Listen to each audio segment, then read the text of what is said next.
हर हर महादेव। काल भैरव अष्टमी की हार्दिक शुभकामनाएं। आज काल अष्टमी के शुभ अवसर पर काल भैरव जी की कथा चलिए सुनते हैं। जब शिव बने काल और जन्म हुआ भैरव का।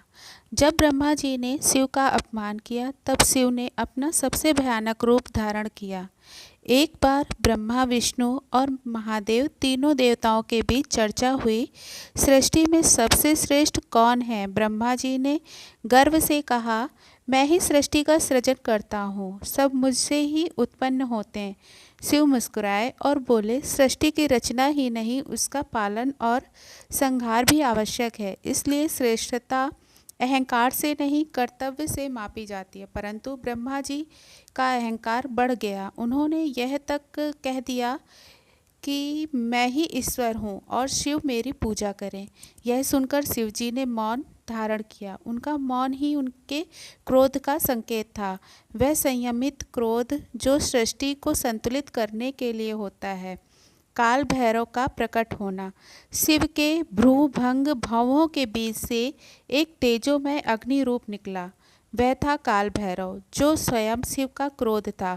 उनके प्रकट होते ही समस्त लोग कांप उठे। उनका रूप भयानक था। गले में खोपड़ियाँ, हाथ में त्रिशूल, कपाल और डमरू। काल भैरव जी सीधे ब्रह्मा जी के पास पहुँचे और अपने नाखून से ब्रह्मा जी के 5वें सिर को काट दिया, क्योंकि वही सिर अहंकार से भरा हुआ था। उसके विनाश से सृष्टि का संतुलन पुनः स्थापित हुआ। काल भैरव का प्रायश्चित। ब्रह्म हत्या दोष से मुक्ति। ब्रह्मा जी का सिर काटने से ब्रह्म हत्या दोष लगा। काल भैरव उस पाप से मुक्त होने के लिए धरती पर भ्रमण करने लगे। वह खोपड़ी अर्थात कपाल उनके हाथ से चिपकी रही। वे भिक्षाटन करते रहे, हर नगर में घूमे, पर कोई भी उन्हें अन्न नहीं देता था। अंत में वे काशी वाराणसी पहुँचे। जैसे ही उन्होंने वहाँ कदम रखा, वह खोपड़ी उनके हाथ से अलग हो गई। तब तक एक आकाशवाणी हुई, काल भैरव, यह काशी तुम्हारा धाम होगा। यहाँ से कोई आत्मा तब तक मुक्त नहीं हो सकती जब तक तुम्हारी अनुमति ना हो। तभी से काल भैरव काशी के कोतवाल कहलाए।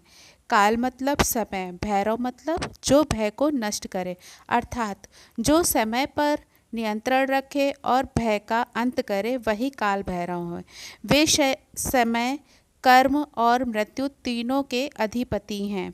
अंततः काल भैरव हमें यह सिखाते हैं कि ईश्वर का वास्तविक स्वरूप विनाश नहीं बल्कि संतुलन है। जब ब्रह्मांड का संतुलन बिगड़ता है तब शिव अपने भीतर के भैरव को जागृत करते हैं, अर्थात जब भीतर अहंकार, मोह या भय बढ़ता है तब हमें अपने भीतर के भैरव को जगाना होता है, जो साहस और सत्य और जागरूकता का रूप है।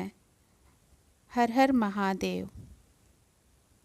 कथा को अंत तक सुनने के लिए धन्यवाद।